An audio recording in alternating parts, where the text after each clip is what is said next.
Ողջույն իմ շատ սիրելի հետևորդներ ջան, ո՞նց եք։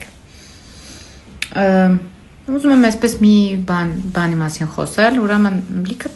տղամարդիկ, որ ինչ-որ տենց արտահայտչամիջոցների մեջ բավականին ազգուշ են, եթե ձեզ թվում է, որ ես ձեզ չեմ կարող այնպես վիրավորել, որ դուք իսկապես վերադառնաք ձեր սկզբնական կետին, որտեղից որպես էմբրիոն ձևավորվել եք, չարաչար սխալվում եք, որովհետև հավատացած եղեք, ունակ եմ նման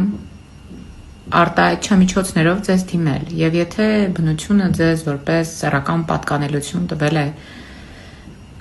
արական սեռը, մնացեք ձեր սեռին համահունչ պատկերում, որովհետև սրանից առաջ ինչ-որ մի մաղձի մնացող, որ նեգատիվի տրամադրություն, ընդհանրապես չունեմ, հետաքրքիր է եղբայրը Յուրայինը ինչու է կատաղել, որ իմ արտաքինն է փոփոխվել, եթե դուք ձեր կյանքում ոչինչի չեք հասել, ոչինչ չեք կարողանում փոխել այն ամենը, ինչը ձեզ խանգարում է, ես մեղք չունեմ, Ինստագրամի շնորհիվ, դե Ինստագրամ դուք էլ ունեք, դե Ինստագրամի շնորհիվ ինչ-որ բան փոխեք, տեսնեմ կարաք փոխեք,